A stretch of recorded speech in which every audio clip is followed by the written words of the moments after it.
T.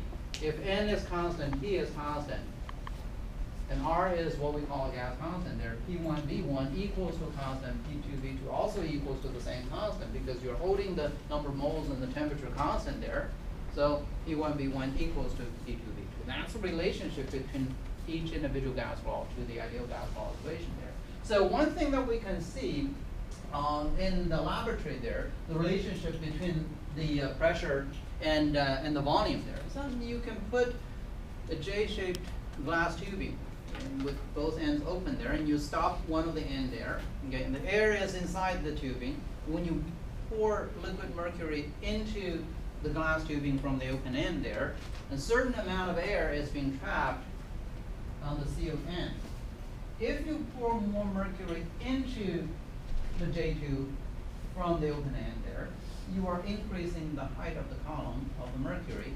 As a result, you are increasing the pressure. When you increase the pressure, this is what happens there, and you don't even have to do the experiment to see the result there. And looking at the picture there, that's what's going to happen. When you pour more mercury in there, the volume of gas is going to decrease on the other end.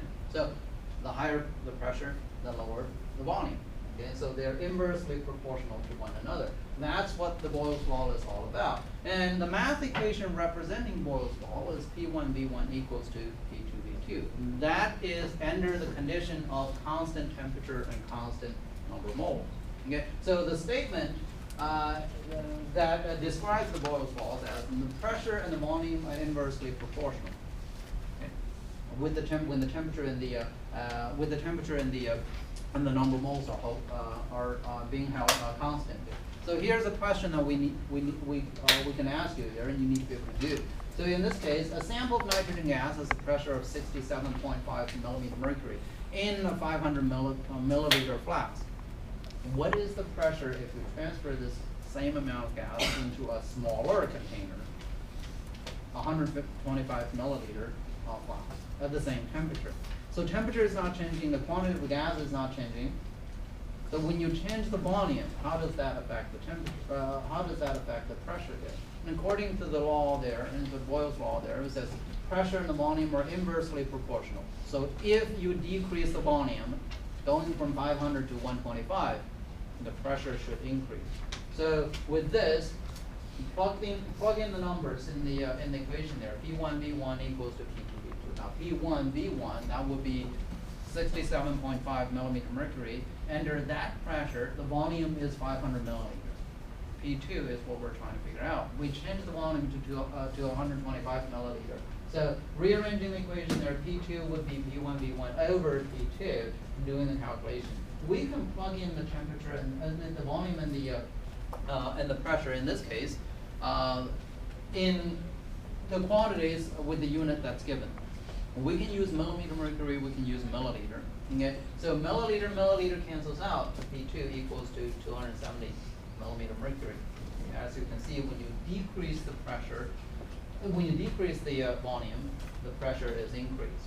Okay? So that's something that we can, we should be able to calculate, and using the Boyle's law equation. Again, that P1V1 equals to P2V2. Out of those four quantities, if you're given 3 of those 4 quantities there, you should be able to figure out the fourth one by doing the simple algebra there. Okay.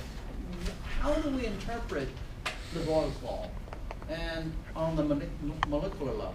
Because when you study gas law there, and you're talking about individual gas particles.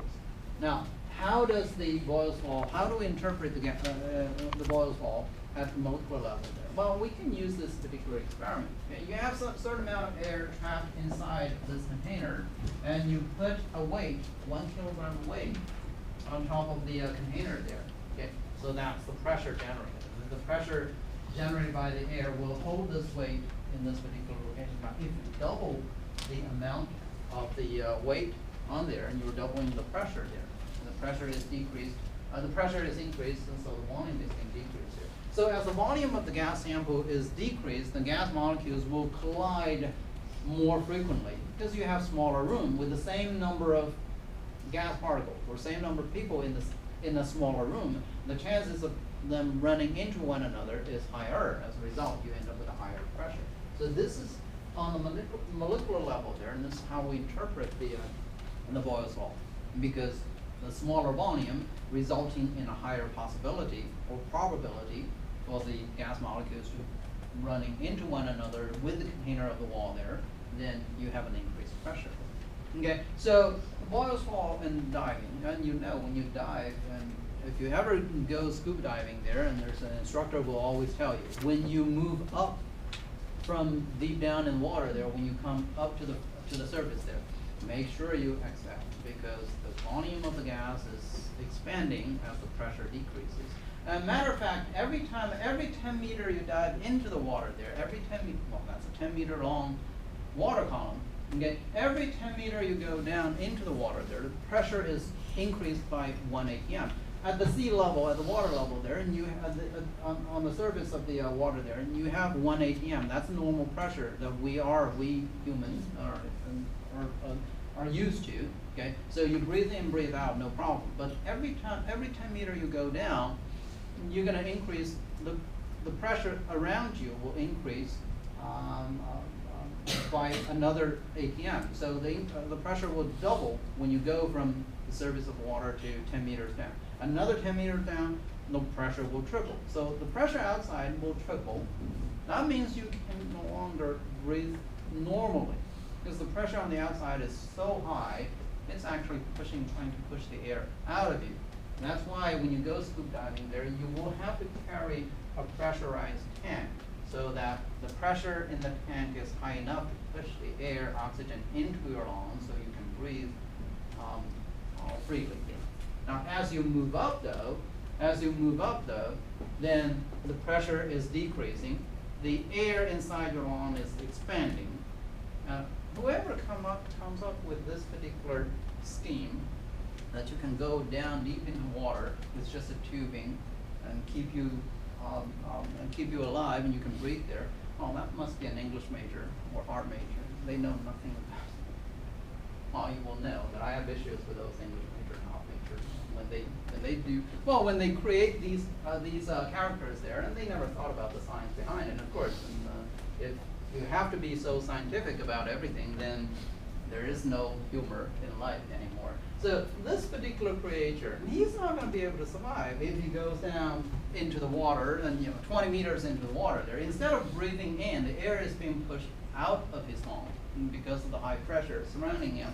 Okay, so Boyle's law in diving, what it says here is that because the pressure is changing when you go into the water, coming up from the water there, so this will cause the pressure of the air inside your lung is going to increase. The volume of the air inside your lung is going to increase as you move up. So when you move up from deep into the water, when you come up to the surface there, always exhale. Otherwise, then you are trying to hold that volume constant, and the pressure is going to build up, and that's going to damage your lung there.